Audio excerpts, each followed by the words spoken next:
कला संस्कृति या संस्कार के करे उजागर। देश विदेशक समाचार सब घर घर में पहुँचावे। सुनू यही ना झूमू अपन रेडियो अपन तार। सुनू यही ना झूमू अपन रेडियो अपन तार। GH Janaki FM 106 megahertz. GH Janaki FM 106 megahertz. GH Janaki FM 106 megahertz.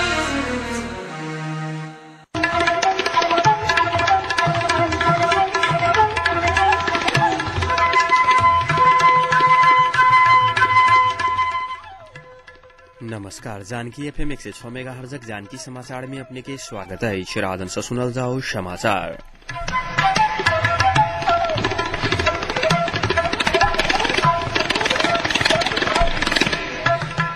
एक नुका मुख्य समाचार।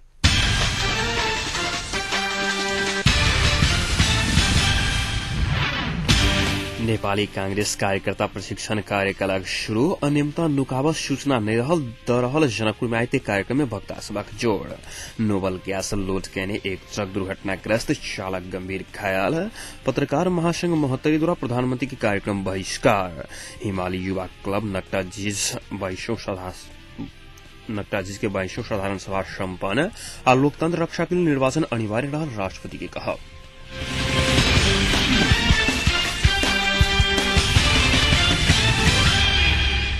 सरकार अनियमिततावाद तरफ अक्सर भरहल कर विपक्षी दल सब आंदोलन में उतरल अवस्था में नेपाली कांग्रेस धनुषाक विभिन्न गांव में कार्यकर्ता प्रशिक्षण कार्यक्रम शुरू कयलक अछि। आई नेपाली कांग्रेस धनुषा क्षेत्र नंबर 7 के आयोजना में नकटाजीज गाविस में प्रशिक्षण कार्यक्रम कयल गेल अछि। कार्यक्रम में वही नेपाली कांग्रेस धनुषाक सभापति रामसरोज यादव वर्तमान सरकार देश में सर्वसदावाद लावा चाह रहल कहत सरकार के विरुद्ध आंदोलन मात्र एक विकल्प रहल बतौने छलखिन।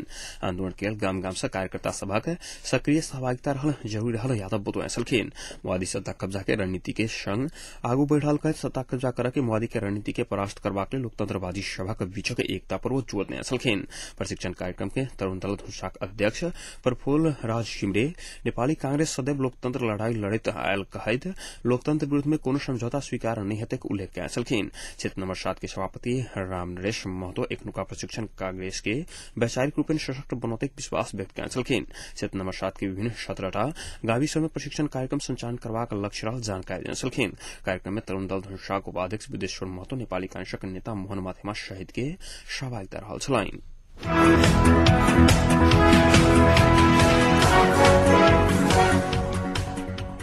सरकारी कार्यालय समय भरल अनियमितता नुकावा के लिए विभिन्न सरकारी कार्यालय सूचना नुका रहल जनकपुर में आए कार्यक्रम में वक्ता सब जोड़ देलक अछि। फ्रीडम फोरम सहित विभिन्न संस्था सब सूचना हक कार्यान्वयन के अवस्था के विषय में अंतर्क्रिया कार्यक्रम में वक्ता सब सूचना लेवा के जनता के अधिकार लाक बाद सरकारी कार्यालय सूचना उपलब्ध करावे में विभिन्न प्रकार के आलटाल करते आयल रहल आरोप लगाए छलखिन। कार्यक्रम में वही सूचना आयोग के आयुक्त सरिता भण्डारी दण्ड देवा के अधिकार कानूनी रूप में निर्णयक बाद सहज रूप में सूचना दियाबा के पहल कर रहल बतौने छली। विगत के तुलना में सूचना देवा के काज अपेक्षाकृत रूप में विकास भ रहल हुनक कहब छलैन। फ्रीडम फोरम नेपालक अध्यक्ष तारानाथ दाहाल सूचना के एनसा सार्वजनिक निकाय के जवाबदेहिता बनावा के महत्वपूर्ण भूमिका निर्वाह कर रहल बतौने छलखिन। कार्यक्रम में धनुषाक सहायक प्रमुख जिला अधिकारी कृष्ण प्रसाद कटुवाल सूचना दियाबा के हरेक प्रकार के सहयोग के प्रतिबद्धता व्यक्त किया छलखिन। फ्रीडम फोरम धनुषाक अध्यक्ष ध्रुव कुमार झा धनुषाक 64 सरकारी कार्यालय में से केवल 10 सरकारी कार्यालय में सूचना अधिकारी रहल जानकारी देने छलखिन।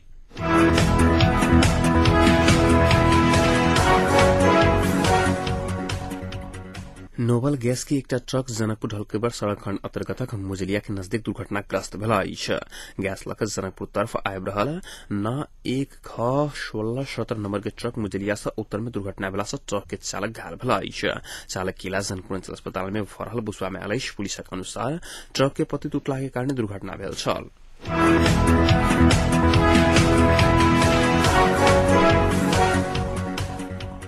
मोहतरी जिला सदरमुकाम जलेश्वर स्थित रंगशाला में एकीकृत नेकपा माओवादी के प्रथम एकता जिला अधिवेशन के कार्यक्रम में पत्रकार सबके प्रवेश निषेध कयलाक बाद पत्रकार सब आई कार्यक्रम बहिष्कार देने साल एकीकृत नेकपा माओवादी के जिला अधिवेशन में भाग लेवा अध्यक्ष पुष्पकुमार दाहाल प्रचण्ड उपाध्यक्ष तथा प्रधानमंत्री डाक्टर बाबूराम भट्टराई और प्रधानमंत्री नयन काजी शेष प्रकाश सहितक टोली जलेश्वर पहुंचल छलखिन।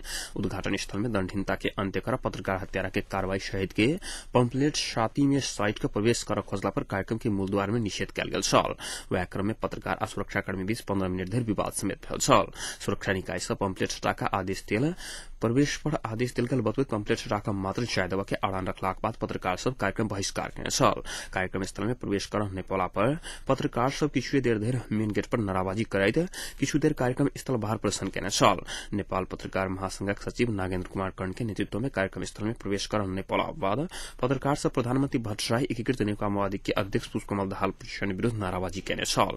प्रवेश निषेध भेला बाद नेपाल पत्रकार महासंघ मोहतरी शाखा के आकस्मिक बैसार से कार्यक्रम बहिष्कार के निर्णय कयल गेल छल।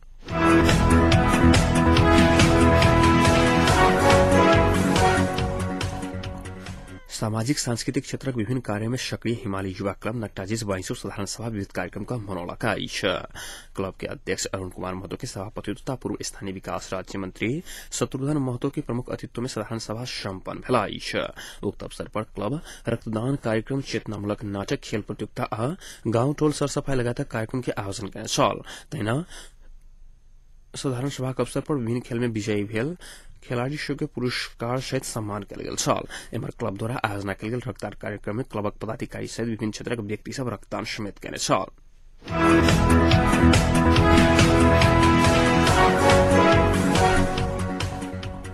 तराई मधेश लोकतांत्रिक पार्टी के भारतीय संगठन तराई मधेश स्वास्थ्य कर्मी संघ जिला कार्य समिति गठन कयल गेल अछि। डॉक्टर विजय कुमार सिंह के प्रमुख अतिथि में सम्पन्न कार्यक्रम में परमेश्वर शाह, हेमनाथ प्रसाद शाह, राजेश्वर महासेठ लगायतक व्यक्ति सभक उपस्थिति रहल छल। जीवन लाल कर्ण के अध्यक्षता में गठित संघक उपाध्यक्ष में मनोज कुमार कर्ण, सचिव में विश्वास लाल कर्ण, कोषाध्यक्ष में सरिता शर्मा, आशा सचिव में रामरत्न कापुर रहल। सदस्य सब में अनिल कुमार शाह, मंजूराना भट्ट, शिबूलाल कर्ण, पुनीता कुमारी सिंह, मोहम्मद इब्राहिम, राम सुबेश मंडल, लन कुमार लाल कर्ण, बलराम यादव, श्रवण शाह, रोशन कुमार मंडल और राजेश कुमार लाल कर्ण सहितक रहला।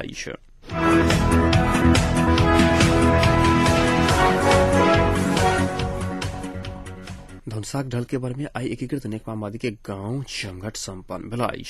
जमघट से मेघ बहादुर सेंचुरी के अध्यक्षता में 21 सदस्यीय गांव कमिटी सर्वसम्मति से चयन कयल गेल। तहिना कमिटी के उपाध्यक्ष में बद्रीनारायण महतो, सचिव में युवराज उप्रेती, सहसचिव में विनोद कुमार महतो, कोषाध्यक्ष में कीरा देवी महतो चयन कयल गेल। सदस्य समेत श्याम सुंदर शर्मा, युवराज शर्मा, शैलेन्द्र महतो, शांता देवी परियार लगायतक रहला। धनुषा क्षेत्र नंबर 7 के माओवादी इंचार्ज रामकुमार महतो के प्रमुख अतिथि में सम्पन्न उक्त जमघट से वाईसीएल केन्द्रीय सदस्य नंद शिलोवाल, जिला कमिटी सदस्य गोकर्ण बस्नेत लगायतक व्यक्ति सभक उपस्थिति रहल छल।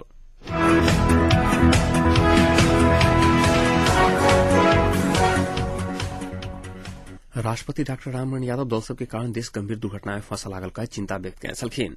लंबा समय धरि कोनो आंदोलन से उपलब्धि रक्षा कर नहीं सकने दल सब के कमजोरी रहल का यादव लोकतंत्र के रक्षा के लिए निर्वाचन अनिवार्य रहल बतौने छलखिन।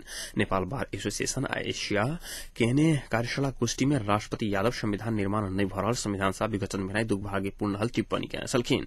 संविधान सभा से संविधान जारी होबा नहीं सकला कारणे देश में संक्रमण काल कायम रहल यादव के कहब छलैन।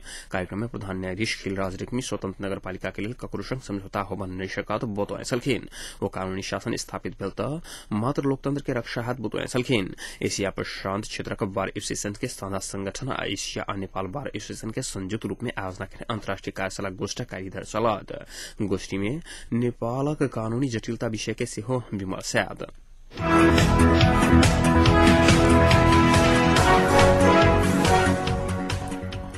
एकीकृत नेकपा माओवादी के अध्यक्ष पुष्पकुमार दाहाल प्रचण्ड 2-4 दिन भीतर दल से भी सहमति नहीं भ निकास नहीं निकल जनता विद्रोह में उतरबाक बतौने छलखिन। नेकपा माओवादी के जिला अधिवेशन के आई जलेश्वर में उद्घाटन करैत प्रचण्ड संहिता सहित के संविधान निर्माणक लेल आब माओवादी से हस्तक्षेपकारी भूमिका खेलप्रद बतौने छलखिन।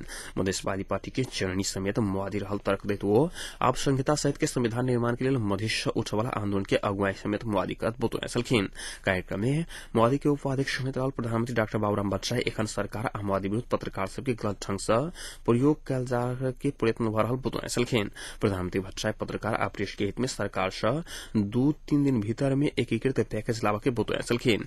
एहन पैकेज की रहल ताहि विषय में वो किछु बताबा नहीं चाहलैथ।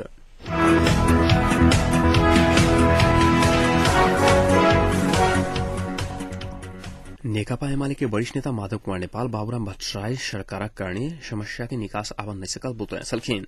पार्टी कार्यालय बल्खो में कैलगल कार्यक्रम में एमाले वरिष्ठ नेता नेपाल सब समस्या के जड़ ई सरकार रहल आरोप लगाया सलखिन। भ्रष्टाचार कुशासन सब अही सरकार के नीति रहल एमाले नेता नेपाल वतोने सलखिन। वो आंदोलन से अही सरकार के बर्खास्त करब सेहो जानकारी दिलाइन।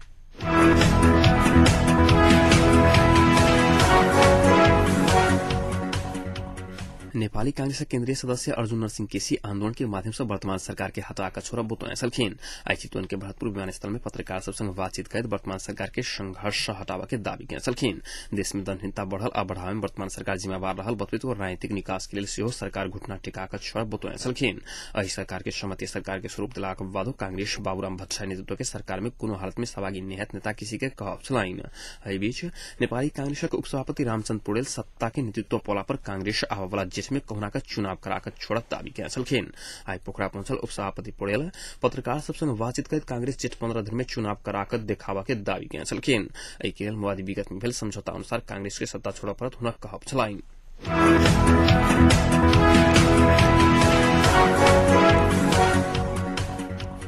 आई जनकपुर नगरपालिका वार्ड नंबर 9 और 14 के स्थानीय युवा व्यापारी बुद्धिजीवी सबक सहभागिता और जन समाज युवा क्लब के अगुवाई में जनकपुर थापा चौक पर सरसफाई कार्यक्रम सम्पन्न करेल।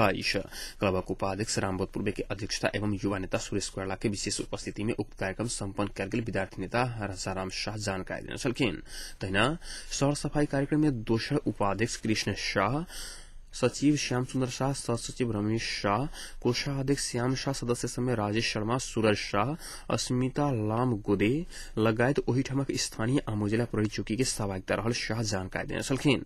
साफ सफाई कार्यक्रम के मार्फत से स्थानीय सबके जनचेतना जगावा के उद्देश्य से तथा वार्ड पर जहीं तहीं गंदगी नहीं फेंका कहत क्लबक बीच से कंटेनर के सेहो व्यवस्था कल गेल जानल गेलाइश।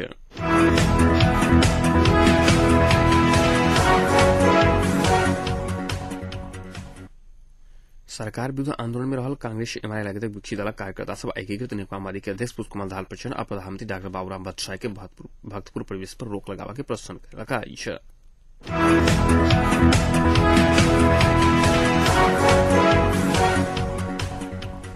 आप तापक्रम एखन जनकपुरक तापक्रम 12 डिग्री सेल्सियस रहलाइछ।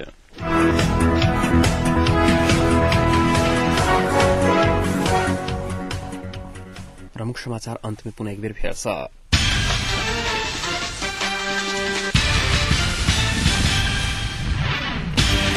नेपाली कांग्रेस कार्यकर्ता प्रशिक्षण कार्यक्रम आइसकाल शुरू। अनियमितता नुकावत सूचना नहीं दे रहा जनकपुर में आए कार्यक्रम में वक्ता सबक जोड़। नोबल गैस लोड करने एक ट्रक दुर्घटनाग्रस्त, चालक गंभीर घायल। पत्रकार महासंघ महतारी द्वारा प्रधानमंत्री के कार्यक्रम बहिष्कार। हिमालय युवा क्लब नट्टा चीज के 2200 साधारण सभा सम्पन्न और लोकतंत्र रक्षा के लिए निर्वाचन अनिवार्य रहा राष्ट्रपति के कहब।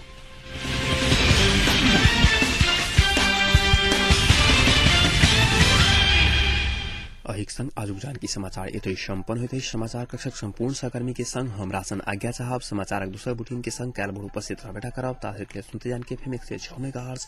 नमस्कार, शुभ रात्रि।